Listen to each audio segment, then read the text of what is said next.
Well, I'm Evan, And I'm Steven. and it's about midnight at the man cave.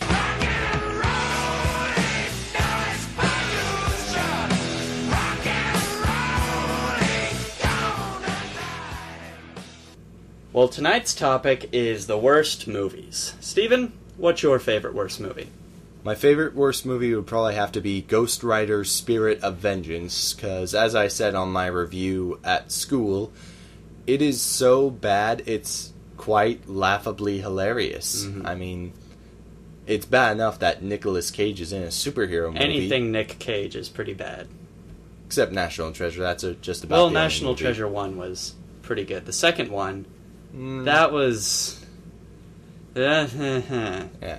But anyways, Ghost Rider 2, there were just so many things over the top about it and just completely ridiculous that I was actually able to have a good time.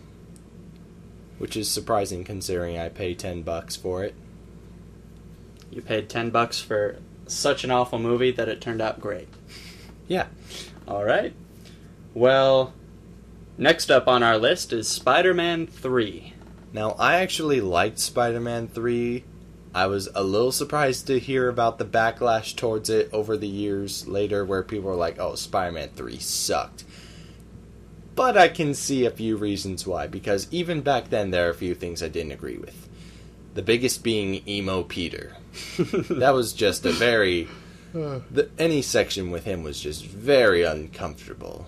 Yeah, it seemed like the acting throughout the Spider-Man movies just declined throughout the trilogy. I don't know. They had characters like Gwen Stacy and her dad in there, and they were just like in the background. They didn't have any significance. Yeah. Like, not like they did in the new one. Mm-hmm. And, I thought that there was one part, I don't know if I've mentioned it or not before, but I'm going to say it again because I hate it that much. The Hobgoblin is going down the alley, and it's, like, completely unrendered. It's such an awful scene. The alley, the CGI alley is. It's, like, purple bricks, and it looks like they didn't texture it at all. Like, they forgot to do it. now that I did not notice. I don't work as much with special effects as you do, so I don't always have a keen eye, unless it's for the really, really bad CGI. I actually saw it back in 8th grade, which was 2008 for me. Oh. Well, us. Yeah. And I noticed it even then, and I wasn't into film at all. Yeah, I'm not usually one to pick out certain bad special effects unless they're really right up in your face bad. The alley's just kind of flying by. Mm-hmm. Well, next up on our list is Superman. Superman 4, Quest for Peace. One of the, who was the actor who played Superman in those movies? I think it was the same guy that had...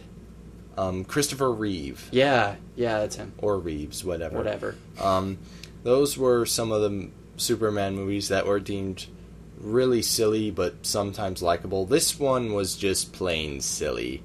The villain, aside from, of course, Lex Luthor, he created someone called Nuclear Man by taking a piece of Superman's DNA, which I believe was a hair, and tying it, packaging it somehow with every nuclear bomb on the planet, which, by the way, Superman goes before the UN and says, the war is bad, so I'm going to get rid of every nuclear weapon in the world, and everyone just applauds. Not even considering that some countries may need the nuclear weapons for protection. Yeah, Superman, let's get rid of our nukes. And then we're going to get invaded and taken over by our neighboring countries. So yeah, Superman throws the nukes into the sun, and combined with his DNA, it creates a reaction that creates Nuclear Man, who, by the way, is defeated because he is solar powered. You get him in shadow and he shuts off. Well, same thing with Superman. Really? Yeah, he gets his power from the sun. I never knew that. I'm not a Superman person. That's why all of Krypton didn't have superpowers. Because he gets his powers from the yellow sun. Anyway, Okay. next up on the list is Son of the Mask. I loved The Mask. The one with Jim Carrey. Brilliant. I've seen pretty much one scene. I think it's the one where he's like faking a death and then wins an Oscar for it or something. Does that happen in the movie? Yeah. Okay. Based on seeing that scene, the movie looks pretty funny. Mm-hmm. And what I remember from the preview for Son of the Mask is where you see some guy talking to his kid. He's like, "Hey, can you say dada?" And then in a really deep voice, the baby just goes like, "Mother." Yeah, it's just... Jim Carrey's not in that one, is he? No, he's not. It's like they were like, hey, you know what would be really cool, guys? If we made another Mask movie. And it's those guys that were like watching it over and over and over and over. Mm-hmm. They were like, dude, let's get some money together and do this. This would be a great idea. So you're saying like it's not even the creative people behind the original, it's just some guys who watch it and say, you know what? That'd be really cool. I wouldn't put it past them. Kind of like Human Centipede 2, how some mentally deranged fan tried to recreate what he saw because he liked jacking off to the original movie. Yeah. I can't believe they would make a movie with that disgusting of a concept. Anyway, next up on our list is Aragon. Aragon is not a bad movie in its own merits. I will admit, however, it's a terrible adaptation of the book, and I think in the future if they try it again, they should definitely give it a more Lord of the Rings style treatment as far as how serious it is and how epic of a scale it is. Because Aragon was a really good, really tense book about a boy who finds a dragon egg and is thrust into a world about being a hero. It's a really tough journey he goes on, and it'd be nice to see a movie like that rather than just like another Chosen One story. Because believe me, there are a lot of struggles Aragon goes through, and that would be a much more interesting character to see. Yeah, one, again, I've probably mentioned this, but my hate for this is so strong, I must mention it again. Oh no. All of the X-Men movies. Oh boy. By themselves, they're good, but if you know anything about the comics, they're awful, man. Yeah, I think the X-Men movies mostly appealed in, like, fanboyism, because there was some fandub on the internet about the Juggernaut and that's where the line, "Oh, I'm the Juggernaut!" Hey, I'm the Juggernaut. Yeah. Female dog. Yeah. Yeah, whatever. Anyway. That's where that came from. So, X-Men movies apparently very fanboy appealing. Yeah, it was just... Anyway, next up is the Green Lantern. I've probably mentioned it again, but I hate it. Bad acting, bad special effects. They sold out to Hot Wheels several times. I thought Ryan Reynolds was a weird choice. I haven't actually seen the movie, but some of the effects, they look pretty cheesy. And really just Ryan Reynolds. He doesn't seem like the right choice for a superhero movie. Like the story wasn't right either. All right. Yeah. I'll take your word for it. Yeah. Anyway, next up, spoof movies. It started with... This brand of spoof movie started with the Scary Movie franchise, which expanded when two of the writers of Scary Movie thought they could do it on their own, and they made such pieces of dribble as Date Movie, Epic Movie, Disaster Movie, Meet the Spartans, and Superhero Movie, which wasn't too bad, but a Disaster Movie was exactly that, an absolute disaster, and finally opened my eyes to be like, wow, this kind of humor is just completely and blatantly ripping off and spouting every kind of stupid movie reference they can think of without putting extra thought into it. Yeah. Transformers 2. I thought it was a bad movie because there was a whole bunch of unnecessary sexual jokes. Yeah, not gonna lie, but then again, most of the Transformers movies had that, like the third one with the Deep Wang joke. Yeah. I just thought... Well, like, at the beginning of Transformers 2, they have, like, the two dogs doing it, and I'm like, why are we watching this? This is... I did I mention that these movies are based on a line of toys? Yeah. For children. Yeah. I mean, I was more forgiving of Transformers 2 than others have been, but I thought the humor was kind of crass. There was some unnecessary things, like the twins mainly. Those were people's primary complaint. They were pretty racist. Yeah. Anyway. The robots weren't racist. Their portrayal was very racist. Anyway. Yeah.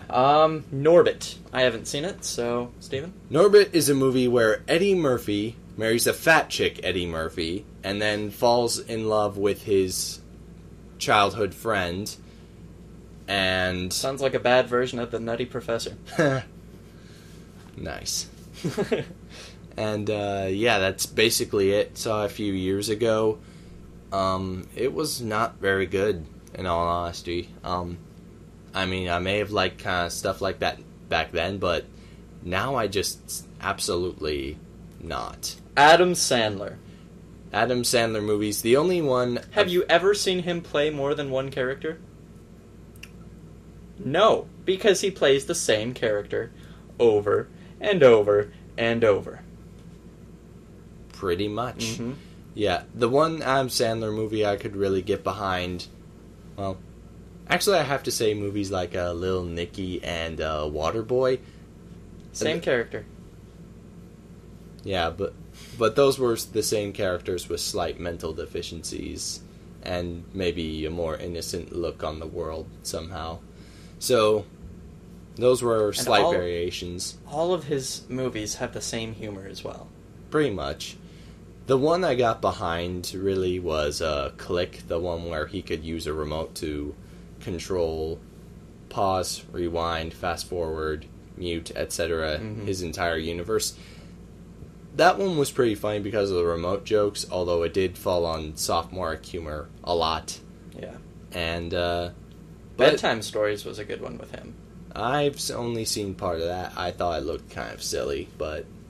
It was definitely a kid's show, but I liked it more than his other movies. Well, yeah, if Adam Sandler's going to make a kid's movie, he can't have all that stuff, so... Yeah. Yeah. It forces him to actually be creative. Next up is The Avengers. Let me pull up a review. A great cast. A classic TV series on which to base the adventure of some rather beautiful production design. The Avengers looked, on paper, to have it all. Shame that the arc dialogue collapsed, the jokes fizzled, and the villain conferred with a table full of giant teddy bears. It's so surreal looking, it's almost a work of art, not just a cinema. The Avengers is a gargantuan misfire, but it probably isn't the hilarious travesty that a lot of people are expecting it to be. A great, big, boring, multi-million-dollar piece of useless eye candy. That's Paula Terrera from CNN.com. Now, of course, we're not talking about the Avengers that recently came out by Marvel. Yeah, we're talking about an Avengers that's based on an old British spy show. In fact, my manager, when she heard the Avengers was coming out, she thought it was an Avengers movie based on the TV show upon which that movie is based on. And I'm like... No, it's Marvel's The Avengers. You know, Iron Man, Captain America, and... as soon as I saw this, I just had to troll every single one of you, because I'm a troll. Anyway, next up is the movie The Room. The Room is a movie made by a very bizarre filmmaker named Tommy Wiseau. And let's just say he's probably the worst actor to ever exist. Not because, like... he's not putting emotion into it or anything, even though that's part of the problem. But the guy he just puts the most wrong inflections. He does not utter things. Everyone, the fridge. Cameo. Continue. Tommy Wiseau is the worst actor because he cannot emote correctly or speak like a human being. And that just makes this movie just awful. Well, we only have about 10 seconds, so here's the conclusion. Batman and Robin is stupid, campy, and fits 3 villains into one movie just like Spider-Man 3. Jeff Dunham is extremely offensive and outdated humor. And Tyler Perry, just stop. Good night.